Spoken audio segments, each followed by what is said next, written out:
యజ్ఞ ఏదైతే ఉగ్రవాదుల కలకలంతో ఒక్కసారిగా తెలుగు రాష్ట్రాలు ఉలిక్కి పడ్డాయనే చెప్పాలి.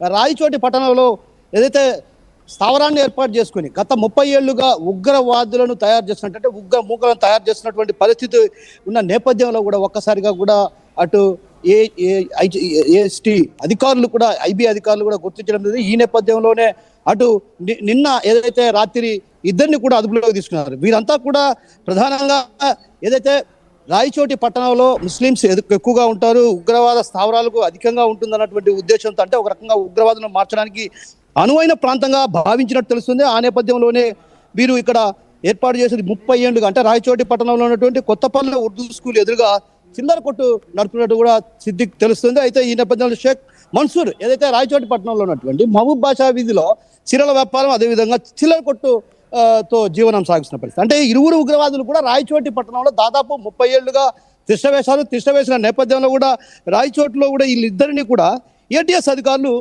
నిన్న ఏదైతే రాత్రి అరెస్ట్ చేయడం జరిగింది. అరెస్ట్ చేసిన నేపథ్యంలో కూడా ఇండియాలో కూడా పలు ఇద్దరిపైన కూడా పలు కేసులు కూడా నమోదైతే ఏదైతే రాయచోటి అదేవిధంగా పోలీసులు కూడా ఇప్పటికే రంగంలోకి దిగారు.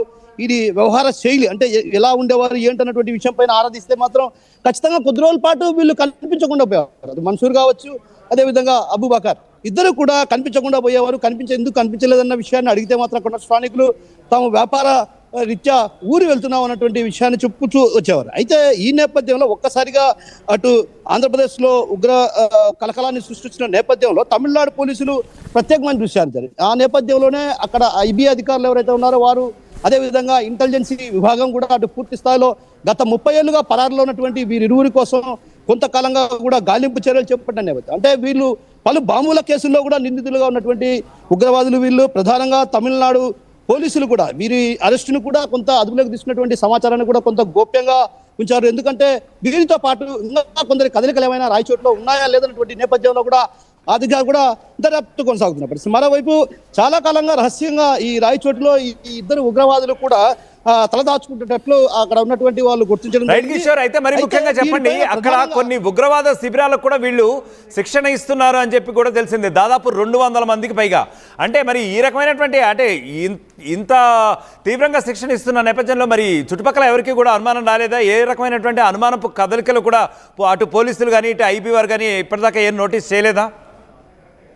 యజ్ఞ ఏదైతే వీళ్ళు చేస్తున్నటువంటి రహస్య స్థావరాల్లో వీరన్నీ కూడా అటు ఉగ్రవాదులకు శిక్షణ ఇస్తారు, ఏదైతే యువతకు శిక్షణ ఇస్తారు. దాదాపు 200 మందికి కూడా ఇప్పటికే శిక్షణ ఇచ్చారు. వారిలో 30 మందిని కూడా ఇప్పటికే వాళ్ళు శిక్షణ ఇచ్చినట్టు తెలిసింది. శిక్షణ పూర్తి చేసుకున్న వారు కూడా, అంటే ఎవరైతే శిక్షణ పూర్తి చేసుకున్నారో వారి కదలికల పైన కూడా అటు పూర్తి స్థాయిలో దర్యాప్తు కొనసాగుతుంది. ఏదైతే ఇప్పటికే జిల్లా ఎస్పీ కూడా ఈ విషయం పైన ప్రత్యేకమైన దుస్సారించారు. అదేవిధంగా రాయచోటి పట్టణంలో అనుమానాస్పదంగా, అదేవిధంగా గత కొంతకాలంగా ఎవరైతే ఉన్నారో వారందరి వివరాలను కూడా వైపు ఆరాధిస్తున్న పరిస్థితి. ప్రధానంగా నిన్న ఏదైతే తమిళనాడు పోలీసులు వచ్చి అరెస్ట్ చేసిన తర్వాత జిల్లా ఎస్పీ విద్యాసాగర్ నాయుడు కూడా ప్రత్యేకమైన దుస్సారించారు.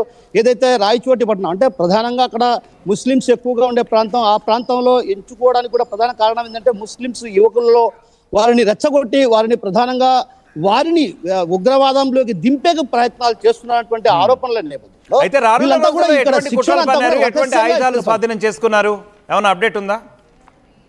వాటికి సంబంధించి ఇప్పటి వరకు అయితే పోలీసులు ఎలాంటి సమాచారం ఇవ్వలేదు యజ్ఞ. ఎందుకంటే వాటికి సంబంధించినటువంటి పూర్తి వివరాలు మరి కాసేపట్లో ఎస్పీ గారు కూడా మరి కాసేపట్లో అటు మీడియా సమావేశంలో వెల్లడించే అవకాశాలు ఉన్నాయి. అయితే వీరిపైన కూడా దాదాపు ఏదైతే చాలా పలు కేసులు, అంటే మోస్ట్ వాంటెడ్ టెర్రరిస్టులుగానే ఏటీఎస్ అదుపులోకి తీసుకుంది. ఏదైతే తమిళనాడు యాంటీ టెర్రరిజం స్క్వాడ్ కూడా అరెస్ట్ చేసిన నేపథ్యంలో కూడా ఈ ఇద్దరు ఉగ్రవాదులు తమిళనాడు న్యాయమూర్తి ఎదుట హాజరుపరిచి అంటే వీరు 1995 నుండి పరారులో ఉన్నారు. అయితే అబూబకర్ సిద్దిక్ వచ్చేసి 1995లో చెన్నై చింతాందిపేట హిందూ మున్నాని కార్యాలయం పైన కూడా అటు కార్యాలయంలో బాంబు పేలుడు కేసు కావచ్చు, అదేవిధంగా 1995లో నాగూర్లో పార్సిల్ బాంబు పేలుడు, అదేవిధంగా 1999లో చెన్నై, తిరుచి, కోయంబత్తూరు, కేరళ 7 చోట్ల బాంబులు పెట్టడం, చెన్నై పోలీస్ కమిషనర్ కార్యాలయం లక్ష్యంగా చేసుకుని 2011లో మదురైలో ఎల్కే అద్వానీ రథయాత్ర సందర్భంగా కూడా ఆ పైప్ బాంబు, అదేవిధంగా 2012లో వెల్లూరులో డాక్టర్ అరవింద్ రెడ్డి హత్య, 2013లో బెంగళూరు మల్లేశ్వరం బీజేపీ కార్యాలయం సమీపంలో బాంబు పేలుడు కేసుల్లో కూడా నిందితులుగా ఉన్నట్టు తెలుస్తుంది. అయితే మరోవైపు 26 ఏళ్లుగా వీళ్ళు పరారులో ఉన్నారు. అంటే 26 ఏళ్లుగా పరారులో ఉన్నటువంటి ఈ ఇద్దరు కూడా మోస్ట్ వాంటెడ్ ఉగ్రవాదులని చెప్పాలి. అయితే ఆ నేపథ్యంలో ఐబీ అధికారులు అటు పూర్తి స్థాయిలో అటు ఇంటెలిజెన్సీ వర్గాలు కూడా పూర్తిగా సమాచారం సేకరించలేని పరిస్థితి. అయితే ఒక రకంగా ఉగ్రవాదుల కదలికలపైన ఇటీవల కాలంలో అటు ఇంటెలిజెన్సీ వర్గాలు భారీ స్థాయిలో అంటే జరుగుతున్నటువంటి పరిణామాల నేపథ్యం, అటు పాకిస్తాన్కు సంబంధించినటువంటి యుద్ధం జరిగిన నేపథ్యం, ఇలాంటి పరిస్థితుల నేపథ్యంలో ఉగ్రవాదుల కదలికలపైన కూడా అటు ఐబీ అధికారులు ప్రత్యేకమైన చూస్తారు. ఆ నేపథ్యంలోనే ఎక్కడెక్కడ ఉగ్రవాదుల కదలికలు ఉన్నాయి, ఆ కదలికలపైన కూడా ఒక రకంగా దృష్టి సారించిన నేపథ్యంలో రాయచోటిలో ప్రధానంగా ఉగ్రవాదుల కదలికలు ఉన్నాయన్నటువంటి సమాచారం మేరకు ఇక్కడికి చేరుకోవడం జరిగింది. నిన్న ఇద్దరిని కూడా అరెస్ట్ చేసినటువంటి ఏదైతే అధికారులు ఈరోజు అది తమిళనాడు కోర్టులో హాజరుపరిచే అవకాశాలు ఉన్నాయి. యజ్ఞ అయితే ఇక్కడ కిషోర్ ముఖ్యంగా చెప్పండి, ఇంకా ఇంటర్లింక్తో దక్షిణ భారతదేశంలో వీళ్ళకి ఎంతమందితో ఉండే అవకాశం ఉంది, ఎంతమందితో లింక్ ఉండే అవకాశం ఉంది? ఖచ్చితంగా యజ్ఞ ఏదైతే వీరిద్దరికి సంబంధించి అటు మన్సూర్ కావచ్చు, అదే విధంగా అబూబకర్ సిద్దిక్ ఇద్దరికి కూడా అంటే ఐఎన్ఐ సంబంధించినటువంటి అంటే ఏదైతే ఉగ్రవాద సంస్థకు సంబంధించినటువంటి కీలక నేతలతో ఇళ్లకు సన్నిహిత సంబంధాలు ఉన్నటువంటి సమాచారం పూర్తిగా మనకు స్పష్టంగా అర్థమవుతుంది. ఏదైతే పలు బాంబు బ్లాస్టింగ్ కేసులలో వీరు ప్రధాన నిందితులుగా ఉన్నారంటే ఏ స్థాయిలో వీళ్ళ ఉగ్రవాద కదలికలు ఉన్నాయో మనం అర్థం చేసుకోవచ్చు. ఆ నేపథ్యంలోనే అటు అంతర్జాతీయ ఉగ్రవాదులతో వీరికి సన్నిహిత సంబంధాలు ఉన్నాయి. ఆ నేపథ్యంలోనే వీరు ఈ విధంగా ఒక రకంగా ఇండియాపై అంటే భారతదేశంలో ఉన్నటువంటి పలు ప్రాంతాల్లో బాంబులు పెట్టి బ్లాస్టింగ్కు పాల్పడ్డారన్నటువంటి ఆరోపణలు కూడా వెల్లువెత్తున్న నేపథ్యంలో కూడా ఒక రకంగా సన్నిహిత సంబంధం అంటే మెయిన్ లీడర్లతో వీళ్ళకి సన్నిహిత సంబంధాలు ఉన్నాయి. వాటిపైన కూడా అటు క్షుణ్ణంగా తమిళనాడు ఏటీఎస్ పోలీసులు కూడా వాటిని పూర్తి స్థాయిలో విచారించి ఆ తర్వాత ఎవరెవరిపై సన్నిహితాలు ఉన్నాయి, అదేవిధంగా ప్రస్తుతం ఉన్నటువంటి పరిస్థితుల్లో రాయచోట్లో ఒక రకంగా ఒక్కసారిగా ఉగ్రవాదుల కదలికలపైన కూడా అటు ఉలికి పడిన పరిస్థితి. ఆ నేపథ్యంలో కూడా వీరు 200 మందికి శిక్షణ ఇచ్చారు. ఎవరెవరు శిక్షణ పొందారు, శిక్షణ పొందిన వారిలో 30 మంది అటు పూర్తి స్థాయిలో శిక్షణ తీసుకున్నటువంటి నేపథ్యం. ఆ నేపథ్యంలో ఆ 30 మంది ఎవరన్నటువంటి విషయం పైన కూడా అటు ప్రధానంగా దృష్టి పెట్టి ఆ దిశగా ఆరాధిస్తున్న పరిస్థితి. అంటే ఒక రకంగా ఉగ్రవాదుల కదలికకు కేంద్రంగా మారిందన్నటువంటి ఆరోపణలు వ్యక్తమవుతున్న నేపథ్యంలో కూడా ఒక్కసారిగా రాయచోటి పోలీసులు కూడా అప్రమత్తమయ్యారు. అందులో భాగంగానే ఇప్పటికే ఆయా ప్రాంతాల్లో కూడా ప్రత్యేకంగా విచారించి వివిధ అంటే ఒక రకంగా విభాగాలుగా విడిపోయి పోలీసులు క్షుణ్ణంగా తనిఖీలు అదేవిధంగా అనుమానాస్పదంగా ఉన్నటువంటి వారిని కూడా అదుపులోకి తీసుకునే అవకాశాలు స్పష్టంగా కనిపిస్తున్నాయి. Right Kishore, thank you.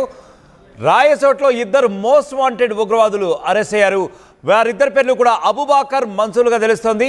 అయితే రాయచోట్లో 200 మందికి పైగా ఇప్పటికే వీరు శిక్షణ ఇస్తున్నట్లుగా కూడా ఐబీ అధికారులు గుర్తించారు. తమిళనాడు, కేరళలో కూడా పలు పేలుళ్లలో ఈ ఇద్దరు నిందితులు కూడా ఈ ఇద్దరు ఉగ్రవాదులు చాలా కీలక పాత్ర పోషించారని తెలుస్తోంది.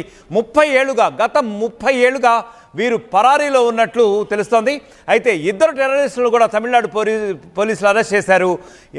తమిళనాడుకు తరలించినట్లుగా మన దగ్గర సమాచారం ఉంది.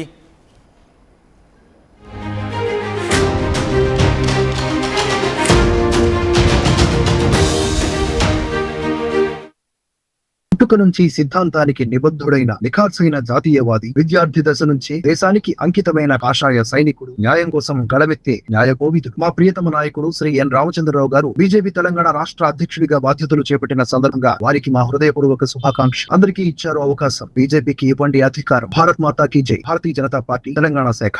తెలుగులో ఫాస్టెస్ట్ న్యూస్ యాప్ ఇప్పుడు కొత్త అవతారంలో 5 సెకండ్లోనే పూర్తి వార్తా సమాచారం మీ చేతుల్లో.